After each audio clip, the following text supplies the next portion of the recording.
Yes, sir, that is the point. To show the workings of this principle, I will state that Arkansas in 1885 had an exemption clause in its Sunday law. That exemption clause, it was claimed, was taken advantage of by saloon keepers to keep open on Sunday.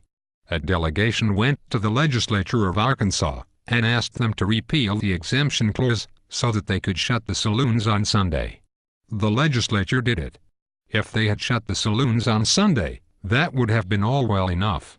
But they did not even try it. There was not a saloon keeper arrested under that repealed law. There were only 2 men not keeping the seventh day who were arrested under it. There was not a man who did not keep the seventh-day fine under it.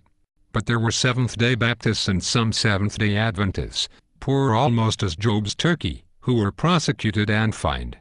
One man had his only horse taken from him, and his cow, and at last his brethren contributed money to save him from jail.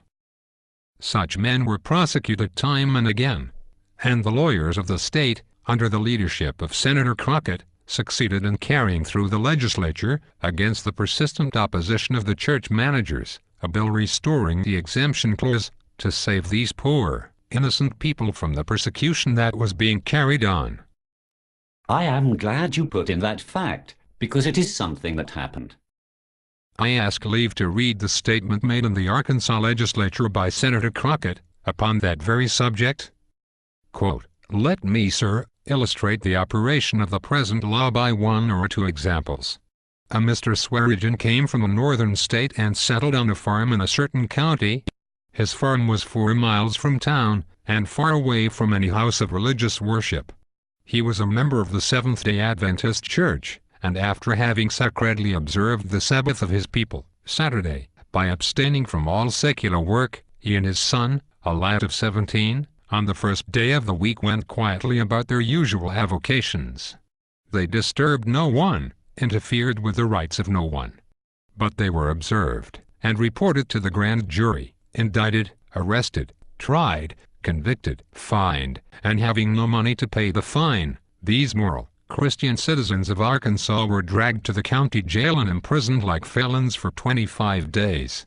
And for what? For daring, in the so-called land of liberty, in the year of our Lord 1887, to worship God. Was this the end of the story? Alas, no, sir. They were turned out, and the old man's only horse, his sole reliance to make bread for his children, was levied on to pay the fine and costs, amounting to $38. The horse sold at auction for $27.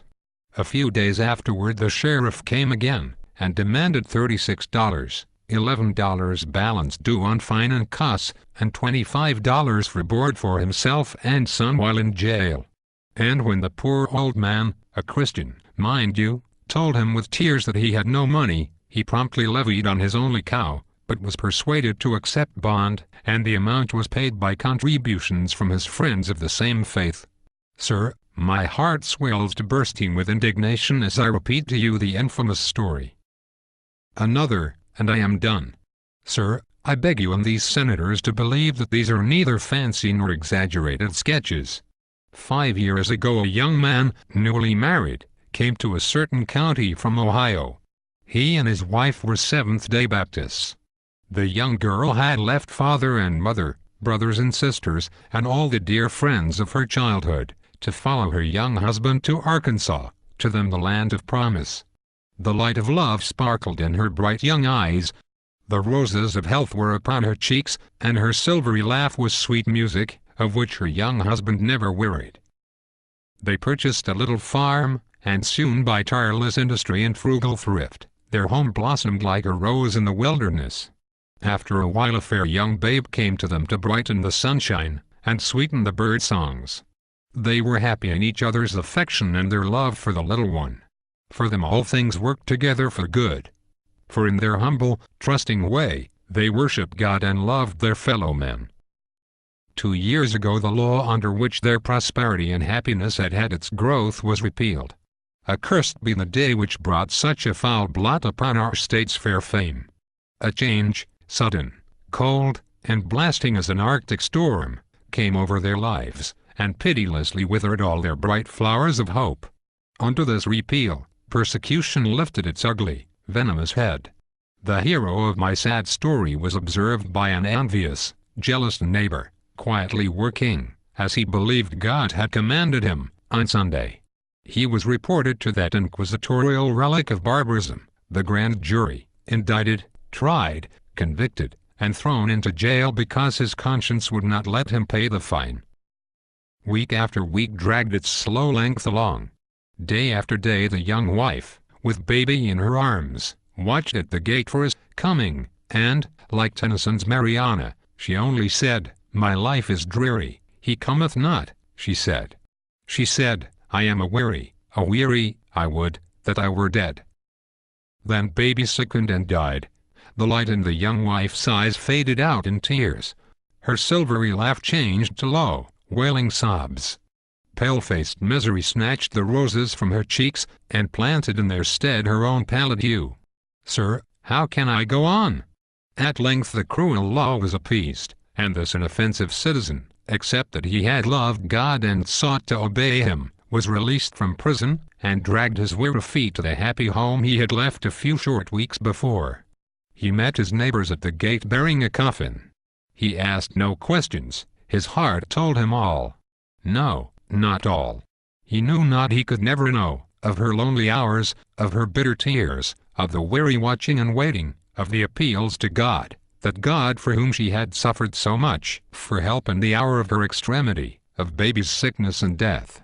He could not know of these. But he went with them to the quiet country burial place, and saw beside the open grave a little mound with dirt freshly heaped upon it, and then he knew that God had taken both his heart's idols, and he was left alone. His grief was too deep for tears. With staring eyes, he saw them lower the body of his young wife into the grave. He heard the clods rattle upon the coffin, and it seemed as if they were falling upon his heart. The work was done, and they left him with his dead. And then he threw himself down between the graves, with an arm across each little mound, and the tears came in torrents, and kept his heart from breaking. And then he sobbed this broken farewell to his darlings, and left Arkansas forever, left it, sir, as hundreds of others are preparing to leave, if this General Assembly fails to restore to them the protection of their rights under the Constitution, national and state. On next Monday, at Malvern, 6 as honest, good, and virtuous citizens as live in Arkansas, are to be tried as criminals for daring to worship God in accordance with the dictates of their own consciences, for exercising a right which this government, under the Constitution, has no power to abridge. Sir, I plead, in the name of justice, in the name of our Republican institutions, in the name of these inoffensive, God-fearing, God-serving people, our fellow citizens, and last, sir, in the name of Arkansas, I plead that this bill may pass, and this one foul blot be wiped from the escutcheon of our glorious Commonwealth." End quote. Arkansas was not alone in this, however, though it was worse there than anywhere else. I myself, with other brethren in California, had to send hundreds of dollars into Tennessee, to support the families of the brethren of our own faith there, while the husbands and fathers who made the money for their support were in jail because they chose to work for their families on Sunday, and make bread for them after having kept the Sabbath according to their conscience. That has been done, Mr. Chairman, in these United States. That is the care these people have for the laboring man. You reason from that there should be no Sunday law whatever. If you allow a Sunday law, you must allow it to any extent. It must be enforced. All they did in Arkansas was to enforce the law, simply as in the Roman Empire they enforced the law, and put Christians to death. They simply enforced the law, but the law was wrong. Any condition of the law that will allow such things as that is a wrong condition of the law. This bill proposes that work must not be done to the disturbance of others. This work was done to the disturbance of others. I know that this bill for a national Sunday law proposes that work must not be done quote-unquote, to the disturbance of others, and in that very phrase lies one of its worst features.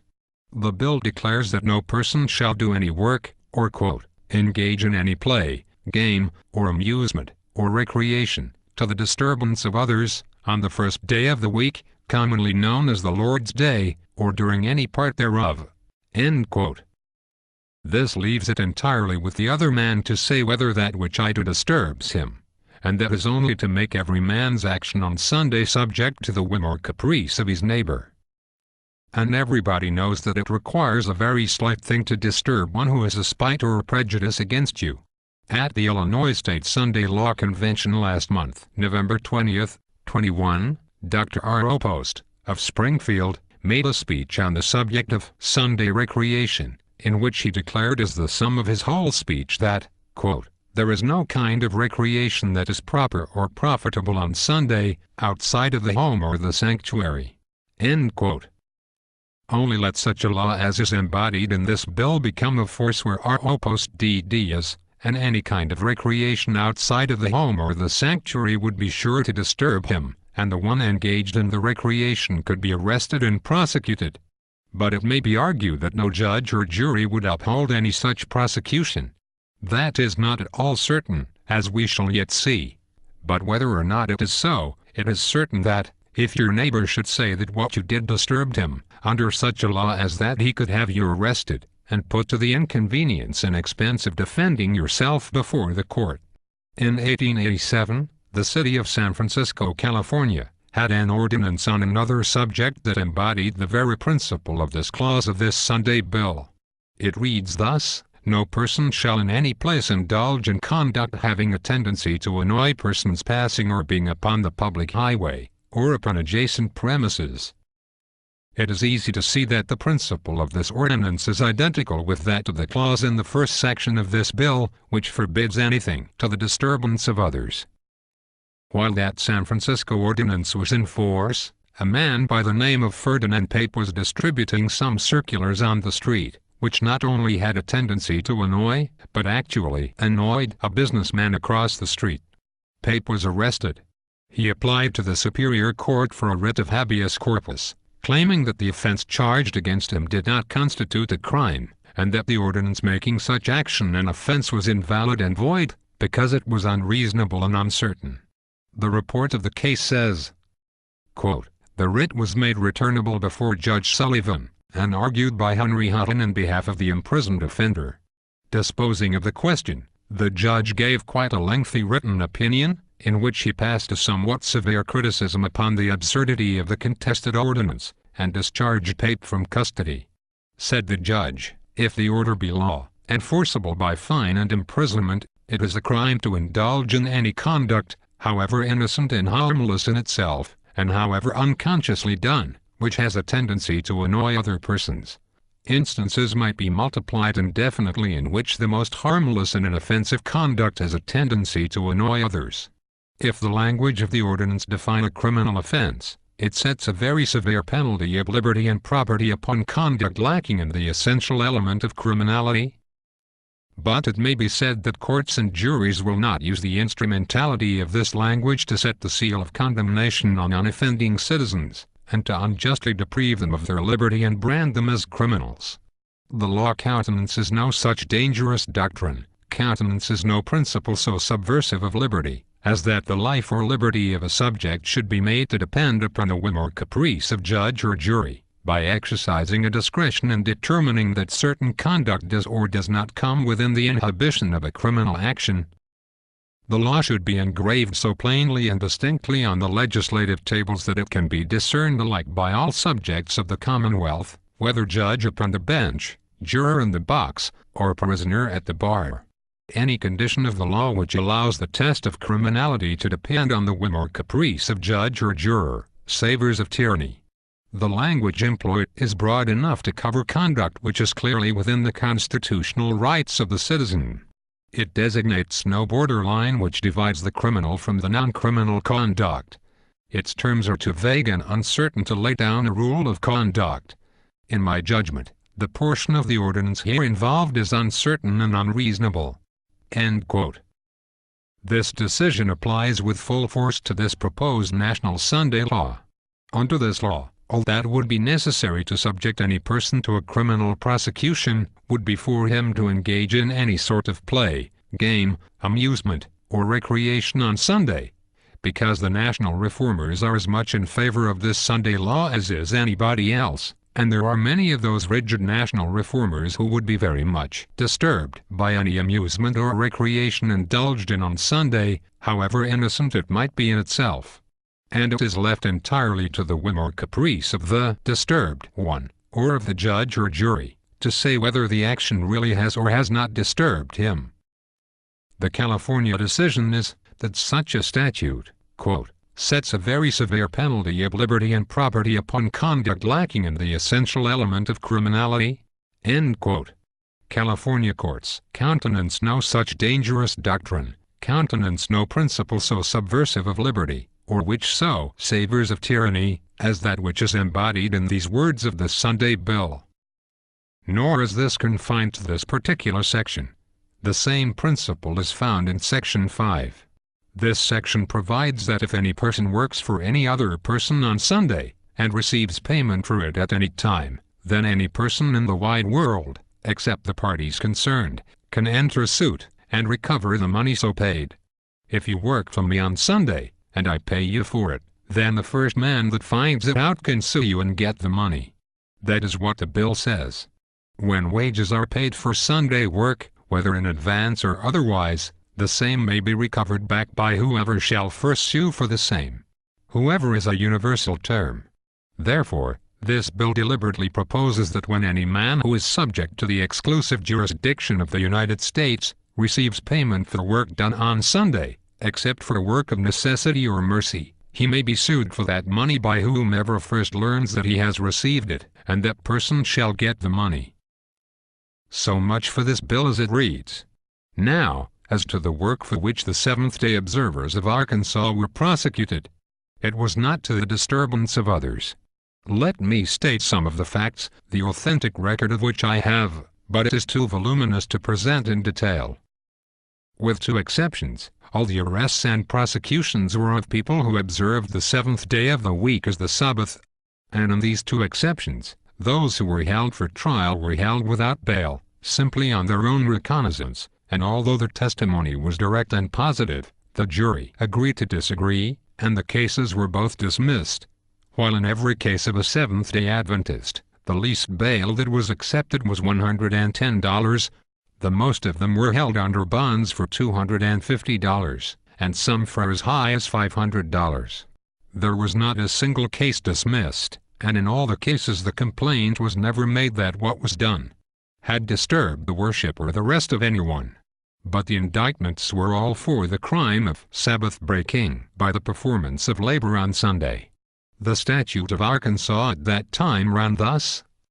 Section 1883.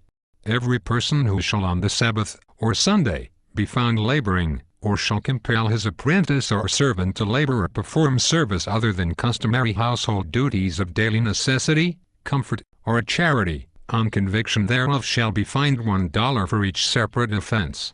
Section 1884. Every apprentice or servant compelled to labor on Sunday shall be deemed a separate offense of the master. Section 1885. The provision of this act shall not apply to steamboats and other vessels navigating the waters of the state, nor such manufacturing establishments as require to be kept in continual operation. In the case of Mr. Swearingen, mentioned by Senator Crockett, the conviction was upon the testimony of a witness who swore that the work for which he was convicted was done on a day which proved to be 17 days before the law was enacted, thus by its enforcement making the law ex post facto. The Constitution of the United States forbids the making of ex post facto laws. But when a law not being ex post facto in itself, made so by its enforcement, it is time that something was being done to enlighten courts and juries upon that subject, even though it should be by an amendment to the Constitution of the United States, providing that no law not being ex post facto in itself shall be made so by its enforcement. Then, on the other hand, several cases were tried, and the men convicted and fined after the law was repealed, though for work done before. In almost every case the informer, the prosecuting witness, or perhaps both, were men who were doing work or business on the same day, and sometimes with the very persons accused. Yet the man who kept the seventh day was convicted in every instance, while the man who did not keep the seventh day, but did work or business with the man who did, was left entirely unmolested, and his evidence was accepted in court to convict the other man. I give some instances.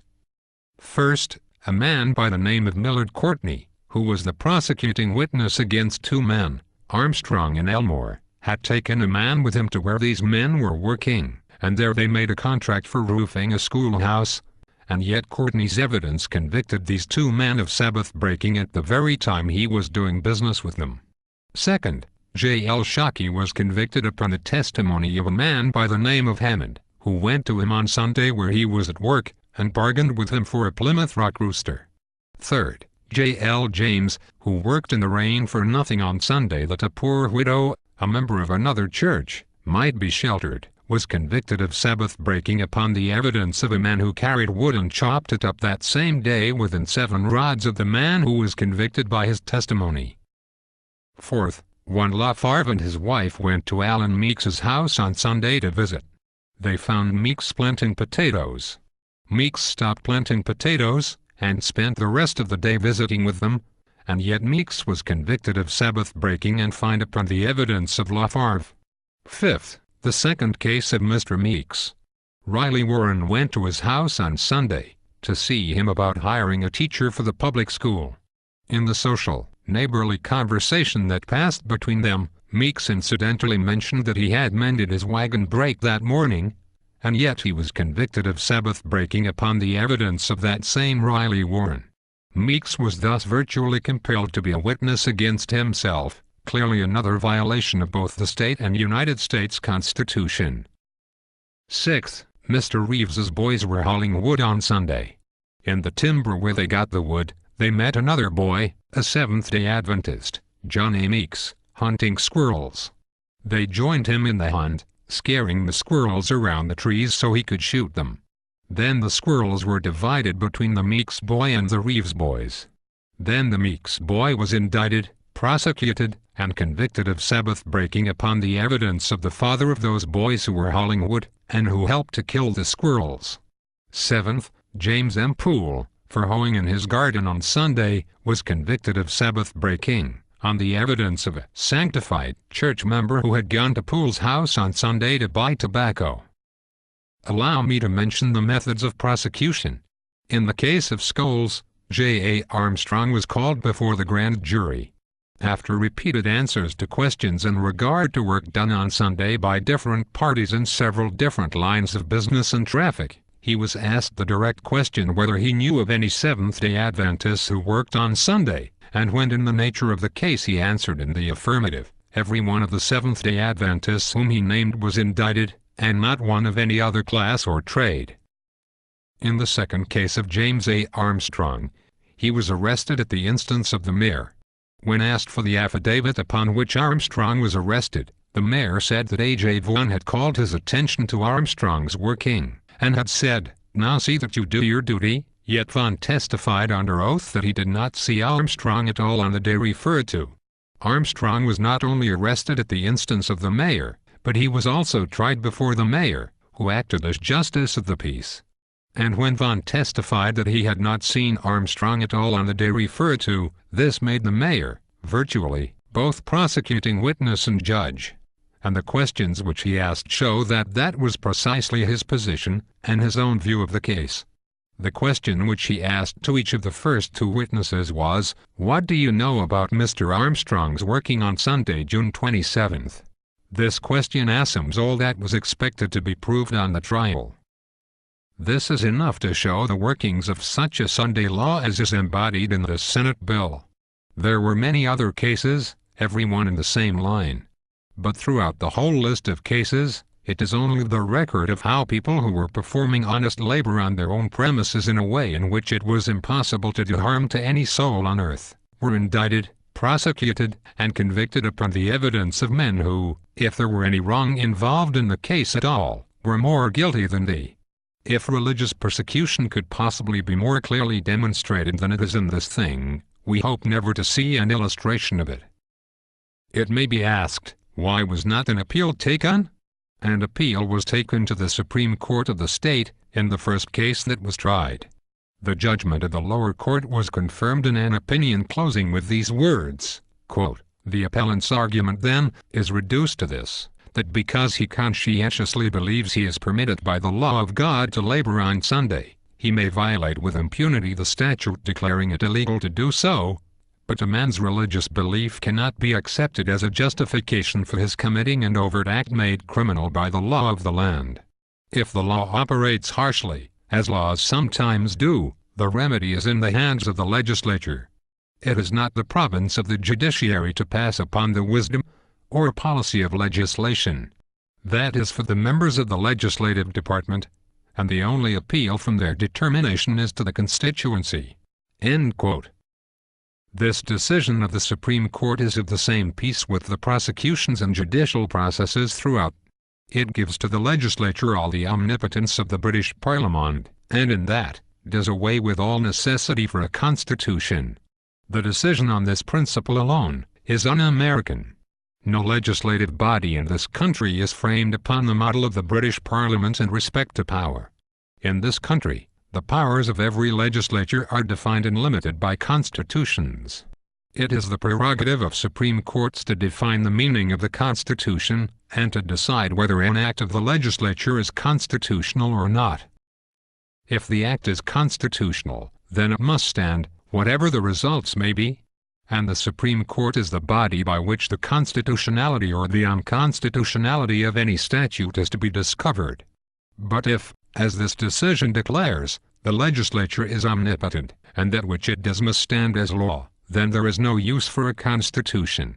Quote, "One of the objects for which the Judiciary Department is established is the protection of the constitutional rights of the citizens." End quote. So long as there is a constitution above the legislature, which defines and limits its powers, and protects and guards the rights of the citizens, so long it is the province of the Supreme Court to pronounce upon the acts of the legislature. The Supreme Court of Arkansas, therefore, in this case, clearly abdicated one of the very functions for which it was created, or else subverted the Constitution of Arkansas, and in either case, bestowed upon the legislature the omnipotence of the British Parliament, which is contrary to every principle of American institutions. Nor is the state of Arkansas an exception in this case, for this is the usual procedure of Supreme Courts in sustaining Sunday laws. They cannot be sustained upon any American principle. Resort has to be made in every instance, and has been with scarcely an exception, either to the church and state principles of the British government, or to the British principle of the omnipotence of the legislative power. But American principles are far above and far in advance of the principles of the British government, in that they recognize constitutional limitations upon the legislative power, and countenance no union of church and state. Consequently, Sunday laws never have been, and never can be, sustained upon American principles. That this stricture upon Supreme Court of Arkansas is not unjust, we have the clearest proof. The 3 judges who then composed the Supreme Court were all members of the Bar Association of the state of Arkansas. In less than 3 months after this decision was rendered, the Bar Association unanimously made a report to the state on law and law reform, an official copy of which I have in my possession.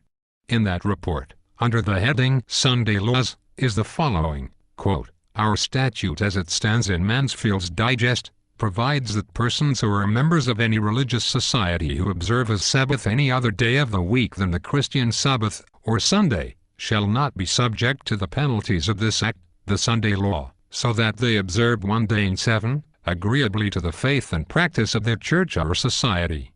End quote. Mansfield Digest, Section 1886. This statute had been in force from the time of the organization of the state government, but it was unfortunately repealed by Act of March 3, 1885.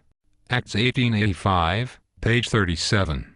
Quote, "While the Jews adhere, of course, to the letter of the original command to remember the 7th day of the week, there is also in the state a small but respectable body of Christians who consistently believe that the 7th day is the proper day to be kept sacred, and in the case of Scholes versus State, our Supreme Court was compelled to affirm a judgment against a member of one of these churches, for worshiping God according to the dictates of his own conscience, supported, as he supposed, by good theological arguments.